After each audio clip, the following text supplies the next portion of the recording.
Alors, cette semaine, Shio, Leilou Nishmat Kamuz ben Aharon, Eliaou ben Fraji, Nishmatam Tserura Bitzror Ha-Hayim. Et on va dédicacer aussi le Shio. Et aussi, on va faire les cours, Leilou Nishmat Shalom ben Rena et Eliaou Yichya ben Rena, Nishmatam Tserura Bitzror Ha-Hayim. Alors, parachat de cette semaine, parachat Mishpatim. Alors, juste pour expliquer un petit peu la parachat Mishpatim. La semaine dernière, on avait Matan Torah. On a reçu la Torah dans la parachat, les 10 commandements. Et après, on a parachat Elea Mishpatim. Dans la fin de la parachat de cette semaine, on a la suite des 10 commandements. Alors, vous savez qu'il y a une grande question. Quand est-ce que Moshe Rabbeinu, il est monté sur le Sinaï? Alors, le Talmud, principalement, il est de l'opinion que Moshe Rabbeinu, on a reçu la Torah le 7 de Sivan, et le jour même du don de la Torah, Moshe Rabbeinu va monter pendant 40 jours, et là, il va redescendre le 17 de Tammuz. Malheureusement, il va voir le peuple juif qui faisait le veau d'or, et il va le jeter. Ça, c'est l'opinion du Talmud de Rabbi aussi. Dans la Mechilta, c'est un autre midrash, et comme ça que le Ramban, cette discussion, elle est aussi une discussion entre Rashi et le Ramban. Rashi est de l'opinion du Talmud que Matan Torah a été le 7 de Sivan et Moshe Rabbeinu est monté dans le Sinaï le 7 de Sivan le même jour. Le Ramban, il n'est pas d'accord avec ça. Et le Ramban, il va comme la Mechilta et il dit qu'en vérité, la Torah a été donnée pas le 7 de Sivan, mais le 6 de Sivan. Et Moshe Rabbeinu va rester pendant 24 heures après le don de la Torah. Il va enseigner plusieurs halachot au peuple juif. Et dans ces halachot-là, Moshe Rabbeinu, pratiquement, va enseigner une demi de la Torah pendant 24 heures, toutes les lois moutard et interdits. Après, il va monter le 7 de Sivan et il va redescendre le 17 de Sivan. Donc, tout le monde est d'accord que Moshe Rabbeinu monte dans le Sinaï pour les 40 jours le 7 de Sivan. Il redescend le 17 de Tammuz. La question est quand est-ce que la Torah a été donnée? Est-ce que la Torah a donné le 6 de Sivan ou la Torah a donné le 7 de Sivan? Rashi, il dit le 6, le Ramban, le 7. Le Or HaChaim Akadosh, il dit que si on suit l'ordre chronologique de la Torah, ça a l'air que la Torah, elle est le 6 de Sivan et que Parashat Mishpatim a été donné après Matan Torah et Moshe Rabbeinu, il est monté le 7 de Sivan. Pourtant, le Or HaChaim Akadosh, il dit qu'à la fin, on peut comprendre comme Rashi et on va essayer de comprendre quelque chose de très important. Dans les jours de la préparation de Matan Torah, il y a deux phrases. Vous savez que la Torah nous dit que le peuple juif, quand Hachem lui a demandé est-ce que tu veux recevoir la Torah, alors le peuple juif, qu'est-ce qu'il a répondu? Naaseh venishma. On va faire et après on va écouter. En un mot, les juifs, une confiance totale en Dieu, ils ont dit à Hachem, pas de problème, dis-nous on fait. Pourquoi? On est sûr que Hachem, tu vas demander des gentilles choses. On ne va pas avoir. Les nations du monde n'étaient pas tout à fait d'accord. Pourtant, si vous cherchez dans la Torah, où est-ce qu'elle a été écrite, cette phrase magique? Naaseh venishma.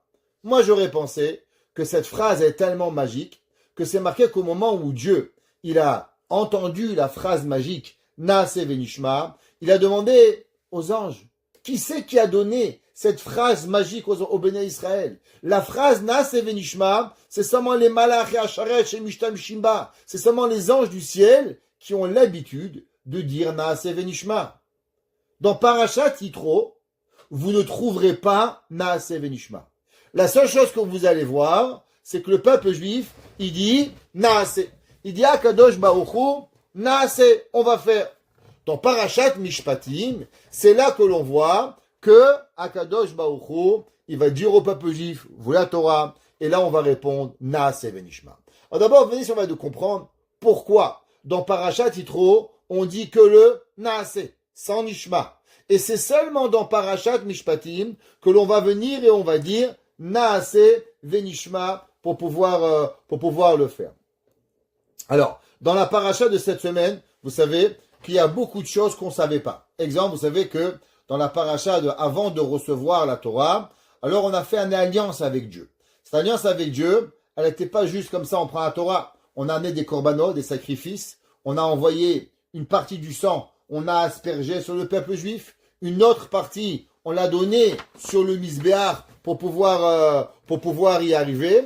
Et il y a eu tout un pacte qui a été fait pour pouvoir y arriver. Alors juste, je vais vous lire quelques versets qui sont très intéressants. C'est marqué dans la Torah que Moshe Rabbeinu, les jours précédents Matan Torah, Vayavo Moshe, Vayesaper la'am et kol divrei Hashem. Moshe Rabbeinu, il a rapporté au peuple juif, parole dans la parole, et kol divrei Hashem, toute la parole de Hakadosh Baruch Hu, et kol hamishpatim, et tous les enseignements que ils ont dit. Vaya'an kol ha'am, et le peuple a répondu, kol echad vayomrut kol dvarim asher diber Hashem naase. On va faire.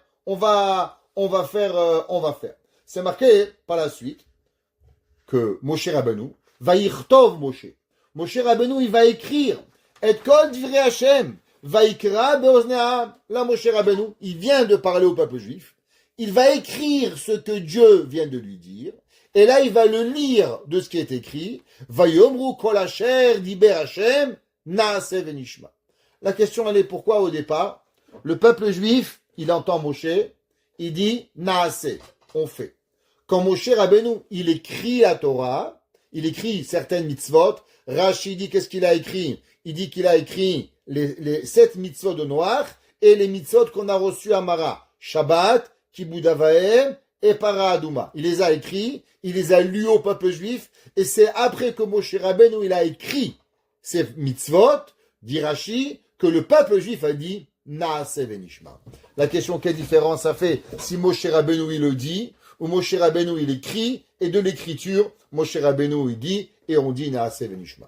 Avant d'avancer un peu plus loin, on va essayer de comprendre une certaine mitzvah. Alors vous savez que dans la Torah, il y a une grande discussion, on en a parlé très très souvent, entre les Séfarades et les Ashkénazes, qui est en vérité la discussion entre le Maïmonide, le Rambam, et le Ramban, Nachmanide. Ouais, alors pour ceux qui demandent la question, c'est quoi Maïmonide? Pourquoi c'est ce id? Ou pourquoi c'est Nachmanide? Alors ça vient de l'espagnol, Maimonides, en espagnol, qui veut dire fils de Maïmon, Nachmanides, fils de Nachman. C'est comme ça qu'on les appelait, parce que le Maïmonide s'appelait Rabbeinu Moshe ben Maïmon, donc on l'appelait fils de Maïmon, Maimonides. Ouais, ceux qui parlent espagnol, ils diront que j'ai raison, et que je ne me suis pas trompé. Alors, maintenant, le Rambam, il dit que dans la Torah, il existe seulement une bracha de la Torah. Une. C'est la bracha de Birkat Hamazon. Quand vous mangez du pain, et vous êtes rassasié, ve'achata ve'savata, tu mangeras du pain, tu seras rassasié,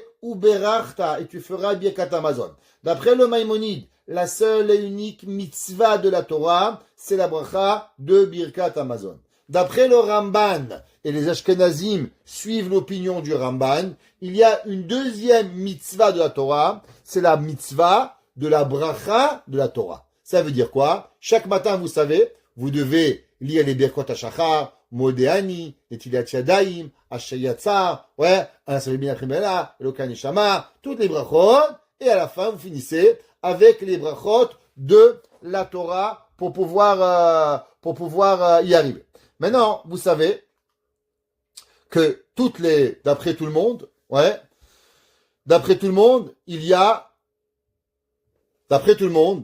que ce soit Séfarade, Ashkenaz, Maïmonide ou pas, il y a dans chaque mitzvah qu'on fait une bracha.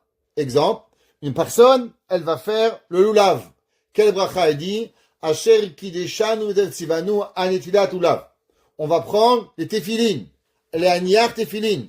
On fait la chala. Asher kideshanu leafrish chala teruma. Ashkenazim, il rajoute minaïsa. Chaque bracha, chaque mitzvah, elle est précédée d'une bracha. Toutes les mitzvot, Chanukah, Purim, Tfilin, Mezouza, chaque mitzvah que vous faites, elle va avoir une bracha. Les seules mitzvot qui vont pas avoir, c'est les mitzvot négatives. Par exemple, quand vous faites pas quelque chose, vous volez pas, vous dites pas, Baruch Ata Hashem, que j'ai pas volé. Non, c'est pas ça. Parce qu'il n'y a pas de mitzvah de voler, ok? Il n'y a pas de mitzvah. Certaines mitzvot qu'il n'y a pas, entre autres le chesed. Le chesed, il n'y a pas de bracha. On dit pas, quand vous faites une bracha avec un pauvre, vous ne le faites pas. Plusieurs raisons. Une des raisons, c'est pour pas vexer le pauvre. Imaginez-vous, attends pauvre, je vais faire une bracha, que j'ai donné l'argent au pauvre. Mais ce que tu l'as tué avant que tu commençais, il va se sauver. Ouais. Un. Numéro 2, à cause que peut-être que le pauvre, il va pas vouloir le recevoir. Je sais pas pourquoi, donc on va pas faire de bracha. Maintenant, dans la bracha de la Torah, très intéressant, il y a deux brachot. Deux brachot. C'est la seule mitzvah que l'on fait précédant une mitzvah que vous allez avoir deux brachot. J'explique. Je répète. Toutes les brachot de la Torah, les mitzvahs de la Torah, elles sont tous précédées par quoi? Par une bracha. À part la mitzvah d'étudier la Torah, que elle est précédée par deux mitzvot. Malgré que, quand vous allez les lire, ils sont devant vous, je les ai mis ce soir, ça a l'air qu'il y a en vérité trois brachot. Alors les brachot, c'est comme ça. Baruch ata Hashem Elokeinu melech haolam, Asher kideshanu, qui nous a sanctifiés, be mitzvotav, de ces mitzvot, vesivanu, il nous a ordonné, al divrei Torah, d'apprendre la Torah. Et après, on avait arevna. Alors, vous voyez, en hébreu, il y a un principe, que chaque fois qu'on voit un vav, qu'est-ce que ça veut dire le vav? Le vav, il s'appelle vav achibour, le vav de connexion. Alors, vous voyez ici, même qu'il y a encore une autre bracha à la fin, Baruch ata Hashem, mais ça, c'est pas une autre bracha, c'est la continuité de la bracha. Ve'arevna Hashem Elokeinu. Dis la bracha, s'il te plaît Dieu, rends la Torah douce. Ve'arev.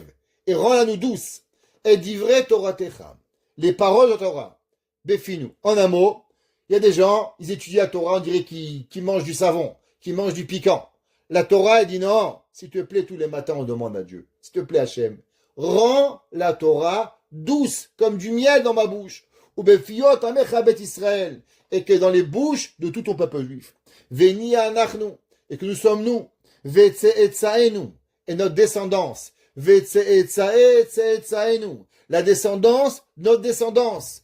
Kulanu yodeh shemecha. Tous connaissons ton nom.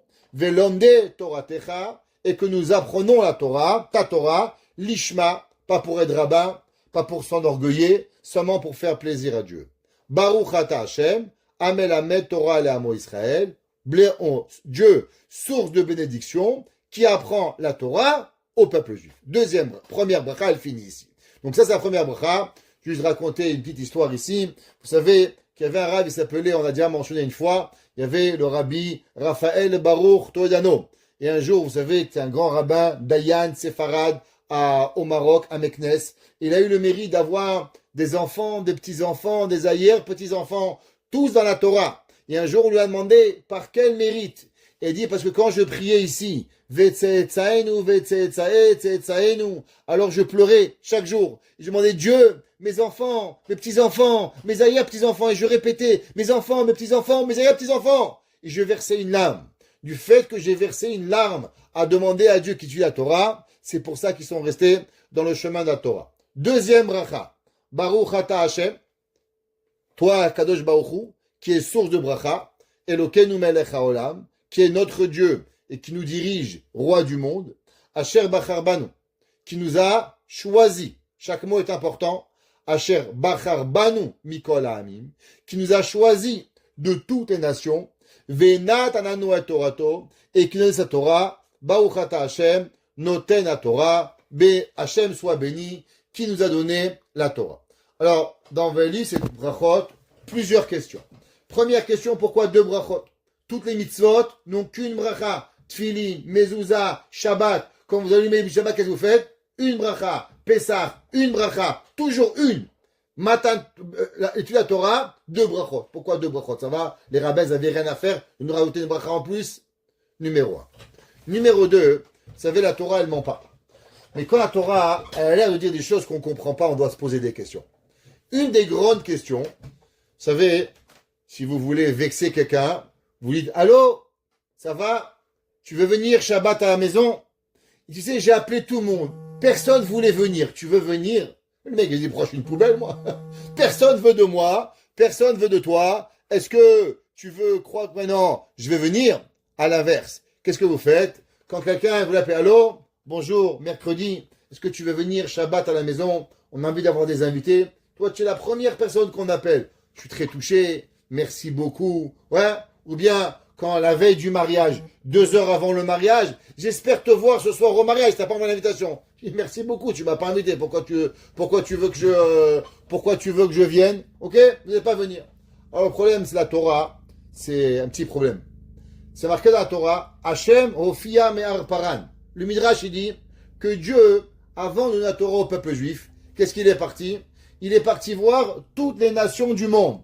Il est parti chez Ishmaël, ils ont dit non. Chez Esav, non. Les Français, non. Les Hindous, non. Les Chinois, non. Les Canadiens, non. Portoricains, non. À la fin de tout, il dit, les Juifs, vous voulez la Torah? On dit, ok, c'était gratuit. On a dit, combien c'est gratuit? Dis-moi 2. Ah, c'est pas grave.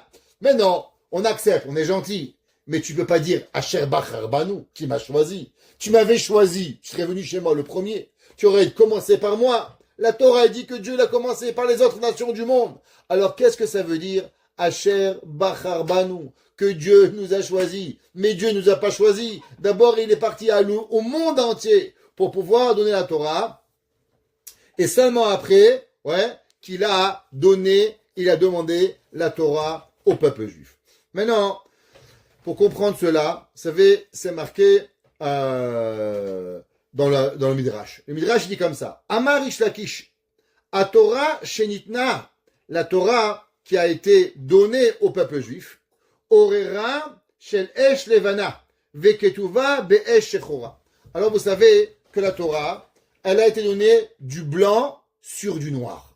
C'est-à-dire Dieu, avant la création du monde, vous savez que Akadosh Baruch Hu, comme dit le Midrash, avant de créer le monde, il était un architecte. Un architecte, il fait une maquette. Et à travers la maquette, il construit le monde. Quelle était la maquette du monde? Dit le Zohar, Akadosh Baruch Hu, il a regardé la Torah, et à travers la Torah, il a écrit le monde. Alors maintenant, la Torah est écrite sur quoi? Du papier, il n'y en avait pas. Une vache, il n'y en avait pas. Alors sur quoi Akadosh Baruch Hu, il a créé la Torah? Dit la Midrash, Hachem, il a créé la Torah sur du feu noir et du feu blanc pour pouvoir y arriver. Qu'est-ce que ça veut dire du feu noir et du feu blanc? La Gemara, elle vient nous dire, la Gemara dans Masechet Shabbat, la Gemara dit, dans les 2 brachot qu'on a dit, c'est quoi la plus importante bracha? Est-ce que la première bracha, Noten la Torah, ou Asher Bachar Banu Mikol Ha'amim? La Gemara dit, attention, la bracha la plus importante, c'est quoi? Asher Bachar Banu Mikol Ha'amim, qui nous a choisi, c'est la meilleure des brachas. Imaginez-vous un homme qui peut pas parler, il peut parler que 10 mots. Quelle bracha il doit choisir? La première ou la deuxième? La Gemara a dit la deuxième bracha. Asher Bachar Banu Mikol Ha'amim. Ve'anan Torato, nous a choisi la Torah, Baruch Ata Hashem, Noten la Torah. Alors, qu'est-ce que ça veut dire? Que la Torah, elle a été donnée blanc sur du noir. C'est marqué dans Shir HaShirim, le cantique des cantiques qui a été écrit par Shlomo HaMelech. Il dit, Shlomo HaMelech, Samechuni ba'ashishot. Il m'a rapproché, il m'a donné ba'ashishot. Qu'est-ce que ça veut dire ce mot? Ashishot. Dit le Midrash, c'est en vérité le pluriel de Esh. Esh, c'est du feu. Ashishot, c'est le feu au féminin. Vous savez qu'en hébreu, il y a 2 façons de pouvoir mettre au pluriel. Exemple, si vous voulez dire yad, comment vous dites des mains? Yada, yim. Le yim, il est un pluriel. Ça, c'est au masculin. Quand vous voulez, par exemple, parler au féminin, kaf, les pommes, capote. Ouais, hot, ça provient féminin du pluriel. Pareil, qu'est-ce que c'est Ashishot? Dit le Midrash, ce sont les dieux, nous a rapprochés, nous a pris avec ces 2 feux. Quels 2 feux? La Torah, qui a été écrit, qui est le feu blanc et le feu noir. Qu'est-ce que ça veut dire, feu blanc et feu noir? Alors avant d'aller plus loin, je ne sais pas si vous avez déjà vu un Sefer Torah. Qu'est-ce que c'est un Sefer Torah et comment un Sefer Torah il est écrit? Alors, vous voyez ici, vous avez un Sefer Torah, est-ce que vous le voyez? Ok, le Sefer Torah. Alors, qu'est-ce qui se passe dans un Sefer Torah? Ouais, ah, ici on voit encore mieux. Voilà, super. Alors, vous voyez un Sefer Torah, très important. Dans un Sefer Torah, vous avez ici chaque lettre. Ouais, par exemple, si on prend cette ici, Vaikar Korach. Vous voyez, chaque lettre, ouais, elle doit être écrite bien distinctes et on doit avoir du blanc autour de chaque lettre. S'il y a une lettre qui touche l'autre, eh ben, le Sefer Torah, il n'est pas caché. Pareil, quand on écrit, on ne peut pas écrire et après on prend une tâche, on peut gratter et on fabrique une lettre. Non, il faut que chaque lettre, elle soit écrite et qu'elle soit entourée de blanc. Ce qu'on appelle Mukaf Gvil. Gvil, c'est du parchemin et chaque lettre doit avoir un morceau de blanc. Regardez, prenez tout le Sefer Torah et chaque lettre, elle doit être entourée de blanc et elle doit avoir le noir. Alors, qu'est-ce que ça veut dire? Et c'est quoi la raison? Pourquoi la Torah, elle doit avoir du blanc et du noir? Principalement, ça rappelle ce qu'on est en train de dire, que Dieu, quand il a écrit la Torah, il a écrit la Torah du noir sur du blanc. Qu'est-ce que ça veut dire du noir sur du blanc? Les lettres sont noires et le parchemin, il est blanc. Vous savez, moi, j'avais été Dieu, j'aurais demandé d'écrire la Torah en bleu. Je sais pas, c'est beau le bleu. Ouais. Pourquoi noir? Noir, c'est pas très beau. Vous savez, une des choses que les élèves disent souvent, aujourd'hui, surtout les professeurs, ils disent, pas écrire en noir, c'est pas beau. Écrire en bleu, c'est plus joli. Quand on était petit en France, on devait écrire avec le bic en bleu, souligné en rouge, on mettait les terminaisons en vert. Tu ouvrais le cahier, c'était beau, blanc, rouge, vert, noir, c'est sérieux. Pourquoi la Torah, elle a demandé qu'on écrit noir et on écrit sur du blanc? Pourquoi on n'écrirait pas sur du vert? Ce serait sympa. Pourquoi on doit avoir noir et blanc? Quelle est la raison? Alors, pour pouvoir un peu comprendre cela, on va étudier ce soir avec votre permission un enseignement de Rabbi Levi Yitzhak de Berdichov. Alors, Rabbi Yitzhak de Berdichov, tout le monde connaît le Kedushat Levi, qui était un grand maître de la Chassidoute, ok, qui était troisième génération de la Chassidoute, Talmid du Maggid de Mezerich, Maggid de Mezerich, Talmid du Baal Shem Tov, donc une Baal Shem Tov, deux Maggid de Mezerich, trois qui était le Rabbi Levi Yitzhak de Berdichev. Rabbi Yitzhak de Berdichev, il a ramené un verset dans Yeshaya. Alors, Yeshaya est écrit dans le verset, il dit Ki Torah me'iti tetse. Alors, ce verset, il faut savoir qu'il a fait couler beaucoup d'encre et en plus, il a été malheureusement le verset que tous les chrétiens vont prendre dans Isaïe pour pouvoir se permettre d'inventer leur Torah. Alors, vous savez que dans la Torah, un des 13 principes de foi, ceux qui connaissent, alors, ceux qui ont fait les cours, ou bien qui ont lu le livre de Yud Gimel Ikarim, alors à la fin de la prière, tous les jours, on dit les 13 Ikarim. Et qu'est-ce qu'on dit dans les 13 Ikarim? On dit que Torah, Kula Netuna Mina Shamayim. La Torah, elle a été donnée entière par Dieu. Il n'y a pas un rabbin au milieu qui a rajouté un petit mot, a rajouté une petite histoire, qui vous a enlevé quelque chose. Ouais, on peut pas. La Torah, on ne peut pas l'enlever. C'est impossible. Vous savez, aujourd'hui, il y avait quelqu'un qui m'a appelé.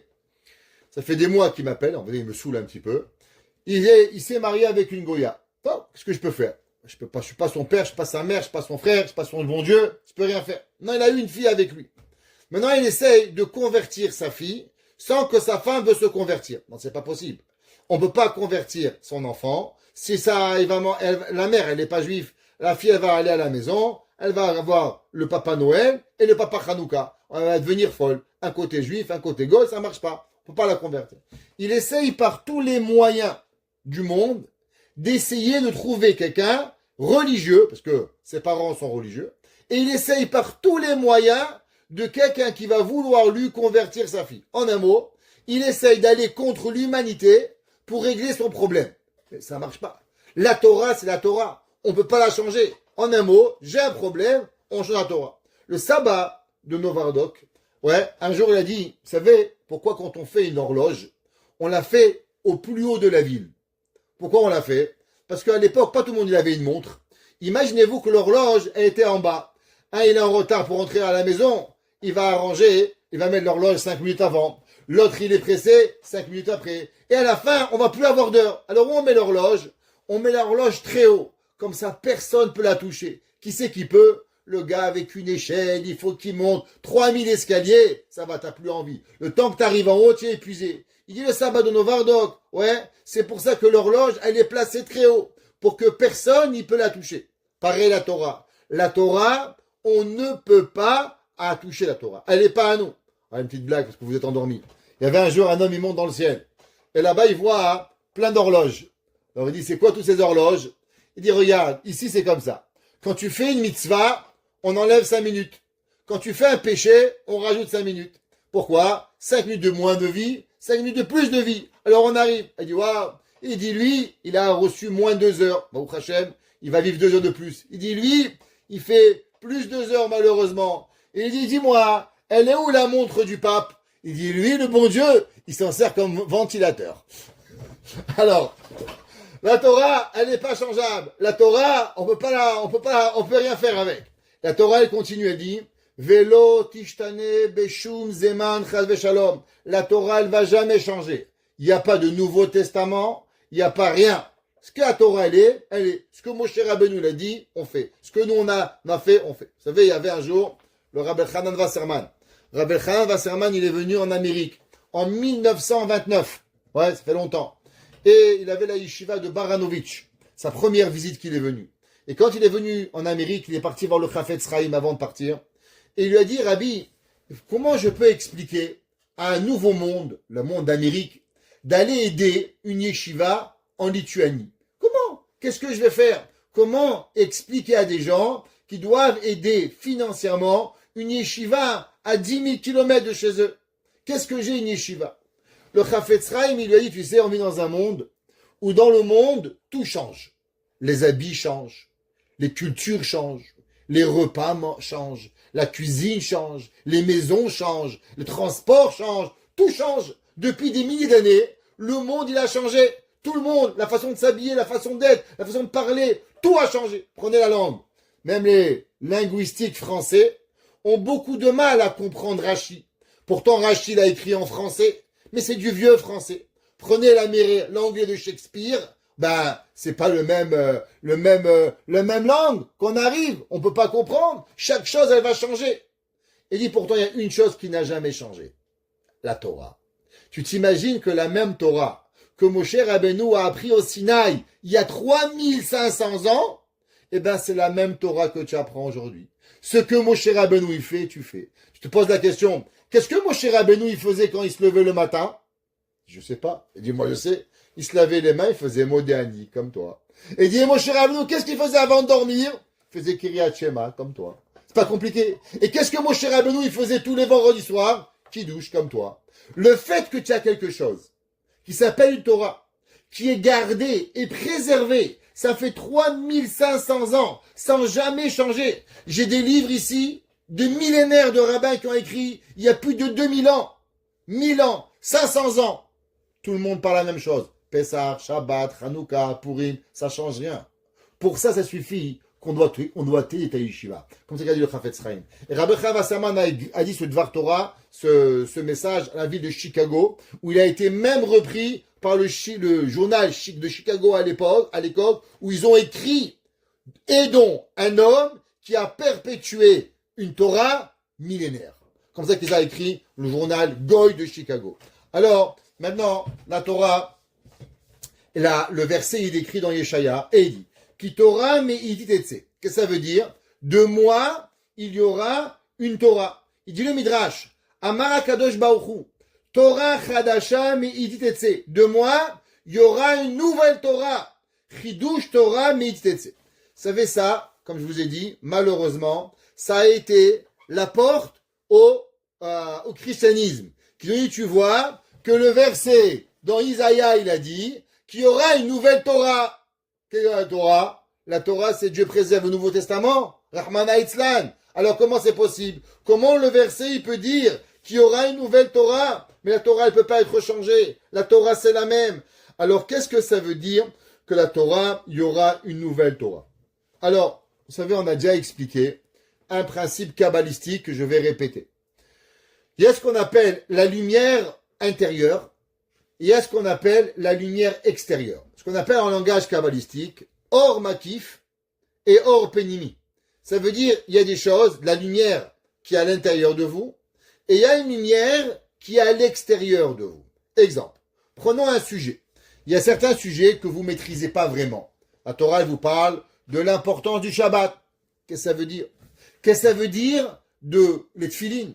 Qu'est-ce que ça veut dire couvrir la tête pour une femme? Qu'est-ce que ça veut dire la pudeur? Qu'est-ce que ça veut dire ne pas avoir de mauvaises pensées? Alors vous comprenez les mots, mais est-ce que vous comprenez l'intégration du sujet? Non. Par exemple, vous savez qu'il faut conjuguer les verbes. Maintenant, si je vous demande de conjuguer le verbe au subjonctif du passé composé, voilà, c'est un peu plus compliqué. Hein. Pas tout le monde qui va y arriver, ok? Si je vous demande de conjuguer le verbe marcher au présent, ça va. Si je vous dis plus vite, vous allez me dire je cours, ok? Alors, la rime, l'homme, il a des choses qu'on sait, qu'on connaît, mais pourtant, l'intégration, elle n'est pas facile. Ce qu'on a en Torah, c'est pareil. Tout ce que vous comprenez, ça s'appelle la lumière intérieure. Ce que vous avez compris. Ce que vous comprenez pas, mais que il est autour de vous, c'est ce qu'on appelle la or makif, pardon. Ce que vous comprenez, c'est la lumière intérieure. Et ce que vous comprenez pas encore, mais que vous aspirez à comprendre, ça s'appelle ce or makif. Donc dans la Torah, il y a deux choses. Il y a ce qu'on a et il y a ce qu'on aimerait avoir. Exemple, si vous voyez ce livre, je vous dis c'est important, vous dites ouais, ce le rabbin il a, très important. Pourtant, vous savez pas de quoi il parle. Mais vous savez, non, si vous dites, vous savez, c'est marqué ici, loi du Shabbat. Donc vous savez qu'il parle des lois du Shabbat, mais vous pouvez pas lire ce qui est écrit à l'intérieur. Alors vous avez, c'est flou pour vous. Mais vous savez qu'il parle de Shabbat. Un autre livre qui va parler de Purim. Alors vous pouvez pas comprendre tous les secrets de Purim, mais vous comprenez qu'il va parler de quelque chose par rapport à Purim. Alors le sujet que vous maîtrisez, c'est Purim. Et ce que vous maîtrisez pas, ça s'appelle le Or Makif pour pouvoir y arriver. Pareil, dans tout ce que vous allez faire, il y a toujours ces deux principes. Or Makif et Or Penimi. Chaque mitzvah, chaque concept que l'on fait, chaque chose qu'on avance dans la vie, il y a toujours. Et dès qu'on a compris un nouveau concept, ce concept-là, il devient une lumière intérieure, et après il redevient quoi? Il redevient une lumière extérieure, ce qu'on appelle le Or Makif. C'est pour ça que par exemple le Shabbat, il y a deux choses. Il y a ce qu'on mange, il y a ce qu'on boit, il y a ce qu'on fait. Tout ça, c'est ce qu'on va intégrer. Et tout ce qu'on aspire le jour du Shabbat s'appelle Or Makif. C'est pour ça que le Shabbat, on doit s'habiller différemment. Pourquoi la chemise que l'on met dimanche, on ne peut pas la mettre Shabbat? Pourquoi les habits que l'on met dimanche, on ne peut pas les mettre Shabbat? C'est pas seulement d'avoir des beaux habits. Le jour du Shabbat, on doit avoir des habits spéciaux. Pas les mêmes. Même que vous avez un beau costume dimanche, vous avez une belle cravate lundi, on la met pas Shabbat. L'habit du Shabbat, il doit être réservé. Pourquoi? Parce que en Kabbalah, l'habit représente l'âme. Et en Shabbat, nous avons deux âmes.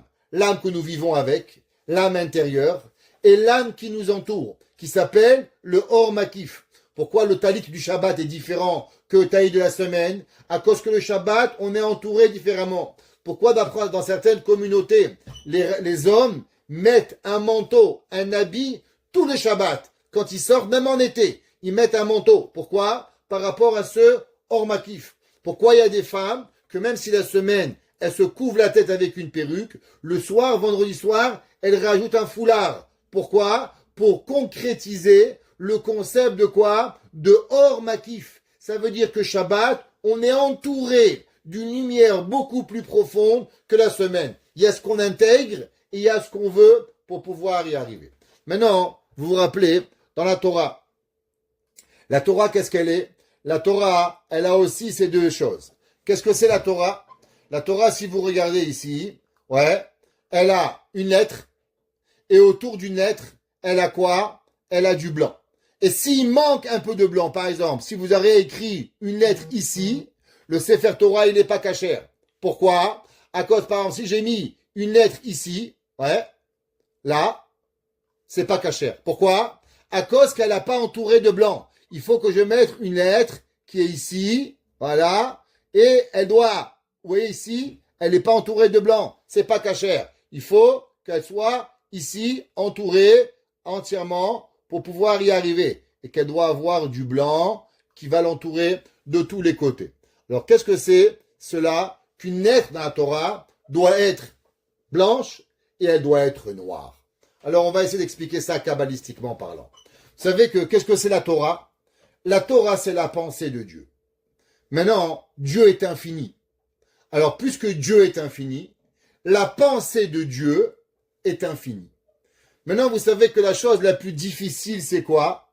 C'est de neutraliser l'infini en fini. Ça veut dire concrétiser et matérialiser quelque chose qui est dans une force de l'infini et d'arriver à la mettre dans une sorte de limitation, c'est la chose la plus difficile. Exemple, demandez à un homme, est-ce qu'on est capable de réduire l'oxygène du monde? C'est impossible, il n'y aura plus d'air. Qu'est-ce qui se passe quand on prend un atome et on essaye d'écraser l'atome? Qu'est-ce qu'on crée? Eh ben, on fait une bombe atomique. Pourquoi? Parce que l'atome, il est tout petit, mais sa force est infinie. Le jour où tu l'écrases, qu'est-ce que tu arrives? Eh ben, tu crées une bombe atomique. Dieu préserve. Ok? Ce qui arrive. Maintenant, la Torah. La Torah, c'est la pensée de Dieu. Alors, limiter la pensée de Dieu, c'est quasi impossible. On ne peut pas arriver. Pourquoi la Torah? Il n'y a que Dieu qui aurait pu l'écrire. Parce que comment on peut prendre la pensée de l'infini en la mettant finie? Que faire ce travail de limitation de la pensée de Dieu? Il y a seulement Dieu qui est illimité, qui est capable de pouvoir la limiter. Un humain ne serait pas capable. Dire permis ou interdit, faire ou pas faire, l'esprit humain, il n'est pas capable parce qu'on ne peut pas contrôler la pensée de l'infini. Donc la Torah, elle est la pensée d'Hachem. Maintenant, chaque fois que vous allez restreindre quelque chose, chaque fois que vous restreignez quelque chose, c'est ce qu'on appelle la force de la gvoura, de la rigueur. Exemple, un enfant, qu'est-ce qu'il veut? Un enfant, il veut jouer. 4 heures, il joue. 5 heures, il joue. 6 heures, il joue. 7 heures, il joue. 8 heures, il joue. Au bout de 4 heures, tu es épuisé, tu dis, allez, viens, on rentre à la maison. Ah, tu es méchante, maman. Qu'est-ce que j'ai fait? Je t'ai laissé jouer pendant 4 heures. Faut rentrer à la maison pour manger. Tu limites le jeu, tu deviens un méchant. Un gars, il mange. Dis, arrête de manger, tu vas avoir mal au ventre. Ah, tu m'enlèves. C'est normal. La limitation, elle est toujours place à la rigueur. À l'inverse, l'illimitation, elle est à la rachamim, à la pitié. Exemple, si vous avez un père et une mère divorcés, celui qui va dire non va être le méchant, celui qui va dire oui va être le gentil. Même que c'est des fois pas bon pour l'enfant. Et souvent, c'est pas bon pour l'enfant. Mais celui qui va restreindre les limitations va être le méchant. Et celui qui va tout donner, il va être quoi? Il va être, par nature, il va être le gentil. Maintenant, on va dans les couleurs. Si je vous demande d'écrire une couleur, vous savez que les couleurs ont une force. On va pas faire un jour, je pense qu'on avait déjà fait une fois un cours sur les couleurs. Alors maintenant, dans les couleurs, si je vous dis, donne-moi la couleur qui est la représentation de l'infini. Eh ben, la couleur de la représentation de l'infini, c'est le blanc. Pourquoi? Parce que le blanc, il te donne toutes les possibilités. Donne-moi la couleur qui amène la restriction, qui amène la rigueur, c'est le noir. Pourquoi? Quand un homme il est endeuillé, il s'habille en blanc ou il s'habille en noir? Il s'habille en noir. Pourquoi un homme qui est endeuillé s'habille en noir? Parce que quand on a perdu quelqu'un, Dieu préserve, c'est la rigueur qui nous a frappés. Alors en signe de faire montrer que la rigueur elle est là, on s'habille en noir. Un gars qui s'habille en rose fluo ou violet plus fuchsia, quand il perd son père, il est un peu malade. Pourquoi? Parce que c'est pas ça, qu'on n'est pas heureux d'avoir perdu ses parents, Dieu préserve. On va pas à un enterrement habillé en jaune canari. Comment on y va? Sobre. La sobriété fait preuve de rigueur et l'éclaircissement fait preuve de quoi? Fait preuve de grandeur. Maintenant, si c'est comme ça, on va avancer. Vous savez que la Torah, elle a 2 couleurs. Sefer Torah, il a le noir et il a le blanc. Les lettres que Dieu il nous a données, qui est la restriction de sa pensée, ce sont des lettres. Alors elles doivent être écrites en noir. Vous vous rappelez, au début du cours, on a demandé pourquoi la Torah est écrite en noir et pas en bleu et pas en jaune. La réponse, elle est que la Torah, c'est la restriction et la compensation et en mettant ce qu'on appelle le tzimtzum de la pensée d'Akadosh Baruch Hu. Alors automatiquement, en quoi on va la mettre? On va la mettre dans la lettre noire. Maintenant, dans la Torah, vous savez qu'il y a combien?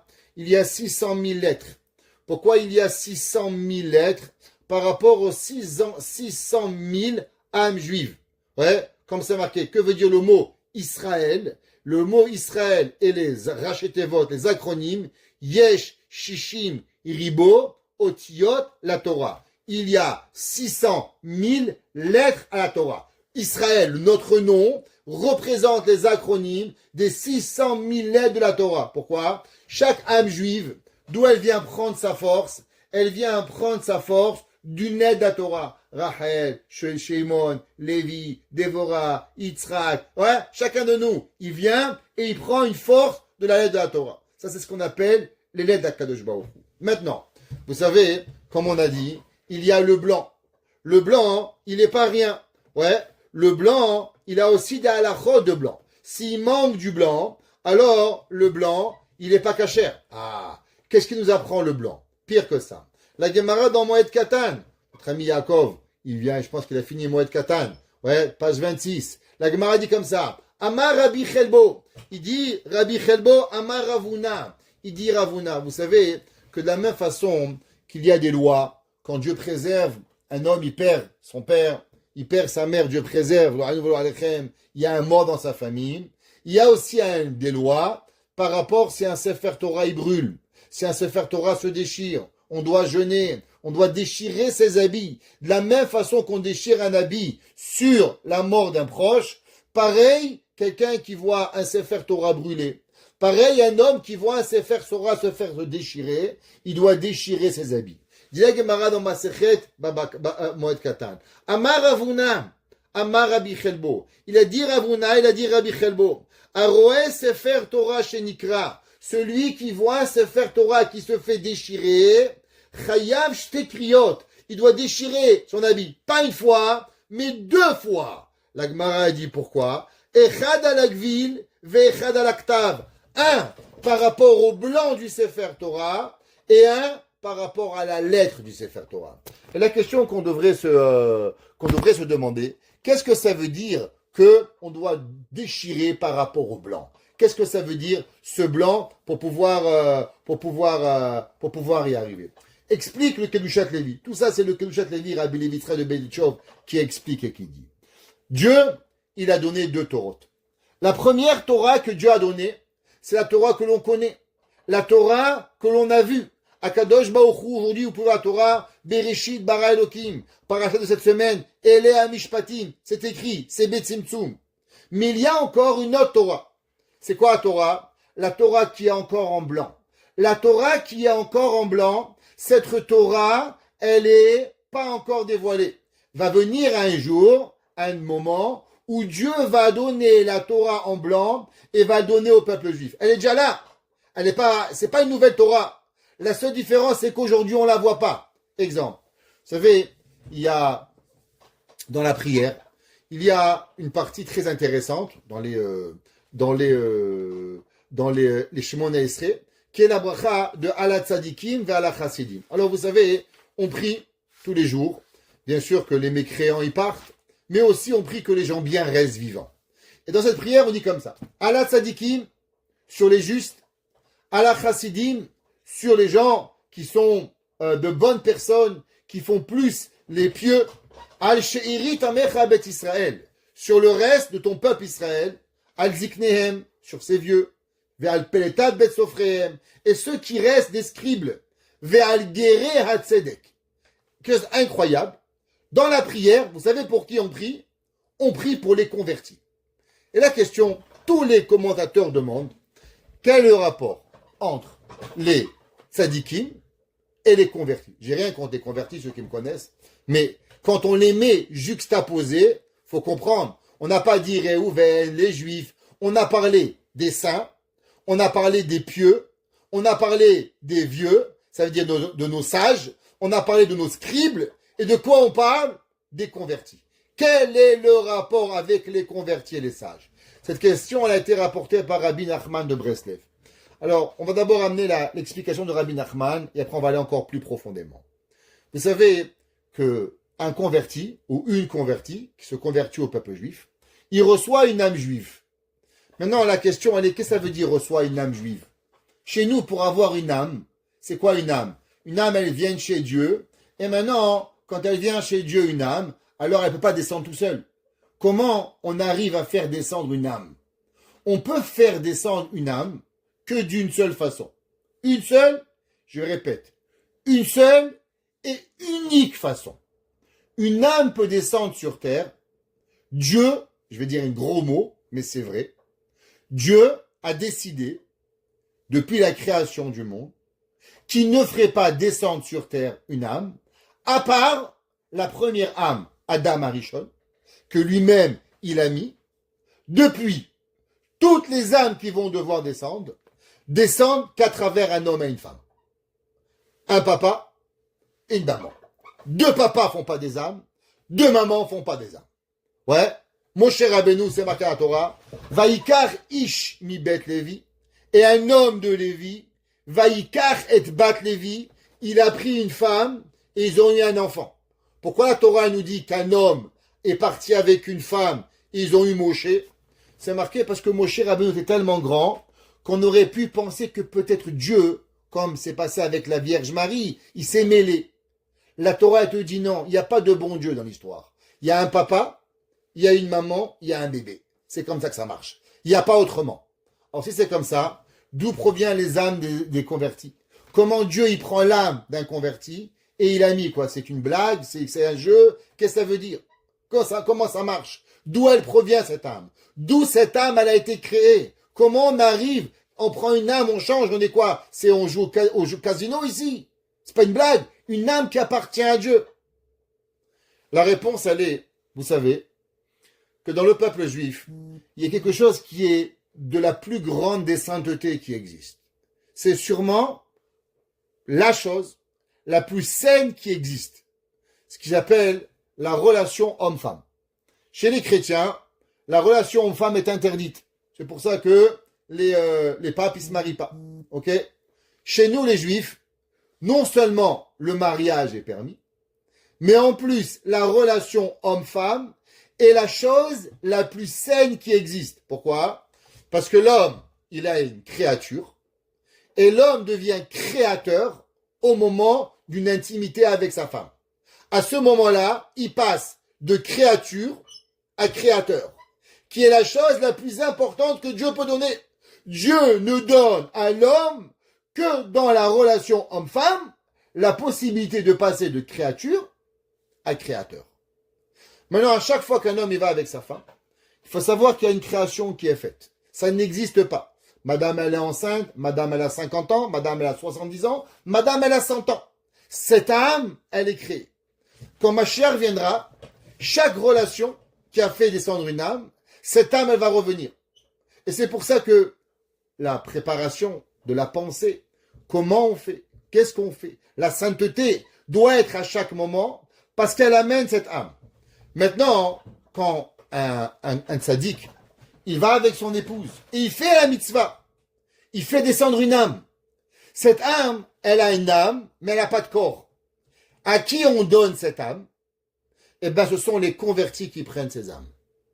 C'est pour ça que dans la même verset, dans la même bracha, al hatzadikim, sur les justes, ve'al hachasidim, et sur les pieux, ve'al shirit amecha bet Israël, ve'al ziknehem, ve'al pedat sofrehem, ve'al gere hatzedek. D'où proviennent les guérim, d'où vient leur âme? Leur âme provient de quoi? De ces tzadikim. Top, magnifique. Maintenant, on va poser une autre question.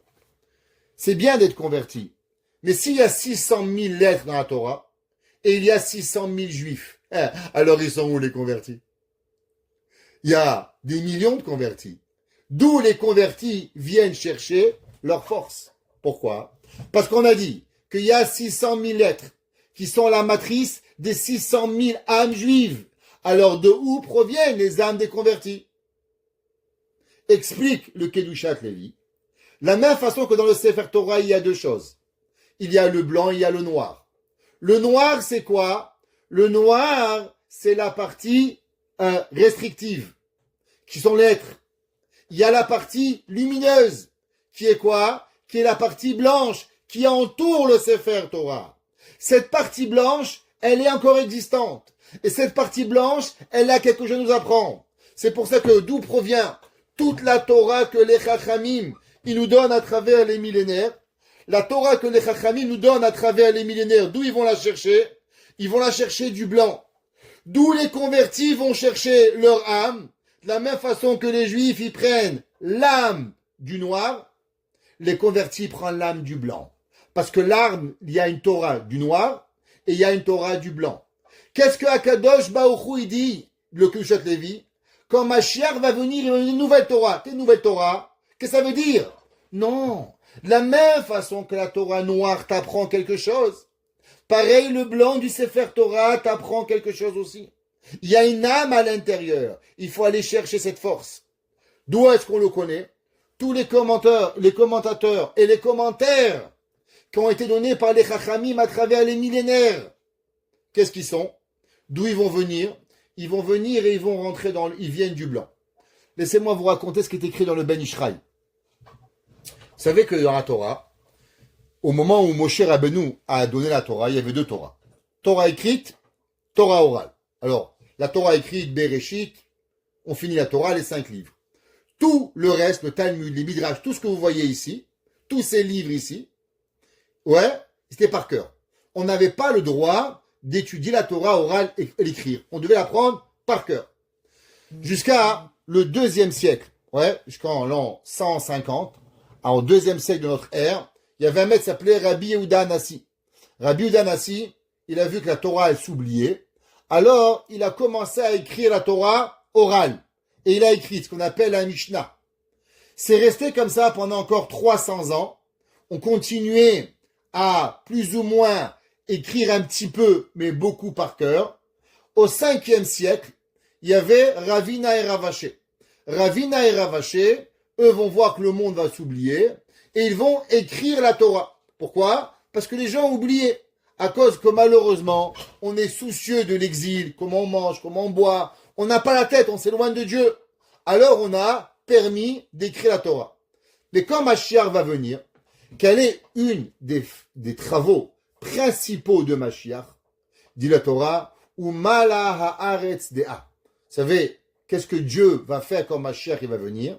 Il va nous remplir notre tête d'intelligence. Le Mashiach, il va faire deux choses.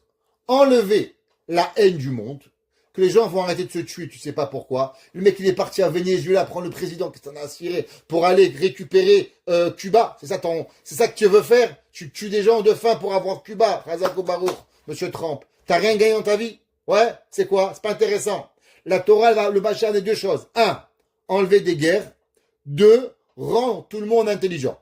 Donc si tout le monde va être intelligent, qu'est-ce qu'on va faire avec tous nos livres? Pourquoi? La raison pourquoi on a eu des livres, c'est parce qu'on était bêtes. Le jour où on va récupérer l'intelligence, alors qu'est-ce qu'on va faire avec les livres?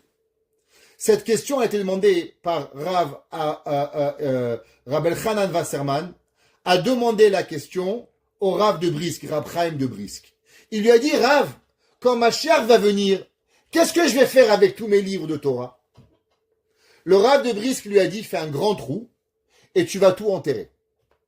Le Rav Elchanan Wasserman, il dit, c'est pas possible.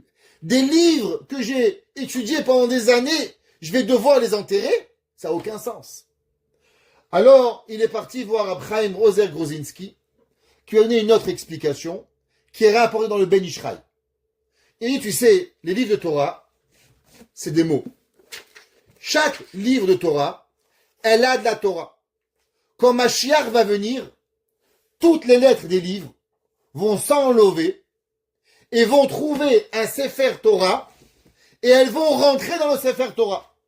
Où? Eh bien, entre les lignes de chaque lettre, dans le blanc va rentrer. Toutes les lettres, elles vont rentrer dans la Torah. Ça veut dire chaque mot, chaque sagesse, chaque apprentissage qu'un Rav nous a donné. Qu'est-ce qu'on a fait? Eh bien, elle va trouver une place. Ils vont trouver un Sefer Torah, chaque Rambam, chaque Shulchan Aruch. Les lettres vont se décoller et se coller à un Sefer Torah. Pareil, la Torah, elle a le blanc et elle a le noir. Le noir, c'est ce qu'on a aujourd'hui. Le blanc, c'est ce qu'on aura demain. Qu'est-ce que ça veut dire que Dieu, il a parti demander aux Goïm, est-ce qu'ils veulent la Torah? De quelle Torah Dieu, il a donné? Dieu était prêt à donner la Torah au peuple des nations du monde, seulement le noir. La preuve, vous savez, le peuple juif a écrit des milliers de commentaires sur la Bible. Des milliers. Les papes, les curés, c'est intéressant. Ils ont étudié la Bible comme nous, mais ils n'ont pas écrit des livres comme nous. La question est pourquoi? Pourquoi les curés qui ont étudié la Bible millénaire depuis 2026 ans, ils apprennent comme nous la Bible? Il n'y a pas des livres de commentaires sur la Bible. Pourquoi nous, chaque année, il y a des milliers de livres qui sortent? On est plus intelligents qu'eux. La réponse, elle est simple. C'est que Dieu ne leur donne pas la possibilité d'étudier. Dieu leur donne la possibilité de connaître, mais pas de recevoir le cadeau de la compréhension ultime. Le noir, ils l'ont. Le blanc, ils l'ont pas. Dieu a donné la Torah au peuple juif. Dieu a voulu la Torah aux autres nations. Qu'est-ce qu'il leur a dit? Ce que voulait la Torah, ils ont refusé. Mais quand Dieu donne la Torah, qu'est-ce que nous, on a dit? Nous, on n'est pas intéressés à avoir une Torah qui est le noir, une Torah qui est illimitée. Qu'est-ce que Akadosh Baruch Hu nous a donné? Akadosh Baruch Hu nous a donné la Torah, du noir et du blanc. Le noir, le limité, le blanc, l'illimité. Parce que notre Torah à nous, elle a quelque chose qu'on peut régénérer tout le temps, comprendre, avancer, et encore, et encore, et encore, comme le blanc. Le blanc, symbole d'illimitation. C'est pour ça que c'est quoi la Torah? Elle a deux brachot.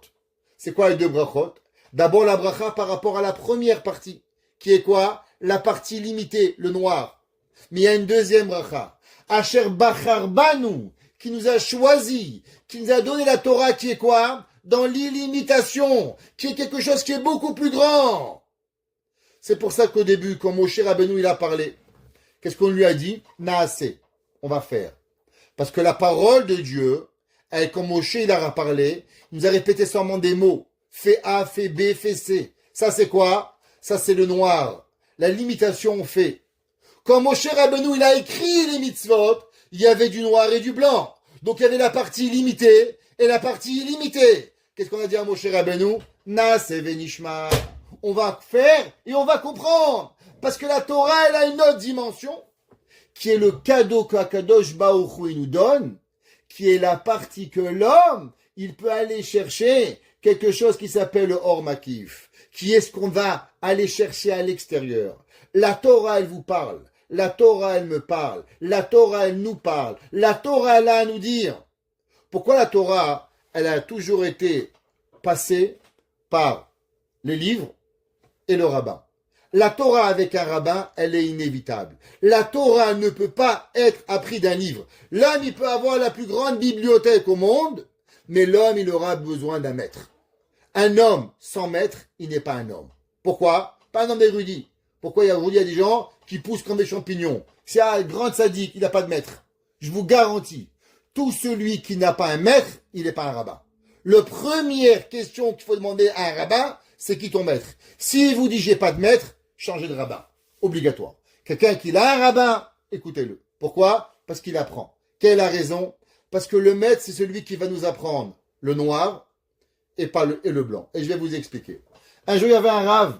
Il a écrit le Birkat Shmuel, qui était le lièvre de Rav Chaim de Brisk. Et alors, un jour, il a demandé, Rabbi, pourquoi on doit avoir un maître? Après tout, je peux prendre un livre et je vais apprendre, étudier de ce que le livre y dit. Il lui a dit, tu as raison. Dans le livre, il est écrit. Et tu sauras ce qui est écrit. Mais le rabbin t'apprendra ce qui n'est pas écrit. Ça veut dire que dans la Torah, il faut savoir pourquoi, comment, parce que. Pourquoi ce mot? Pourquoi pas ce mot? Qu'est-ce que ça a voulu dire? Comment ça a voulu dire? La réflexion de la Torah, elle est illimitée. Elle n'a pas de fin.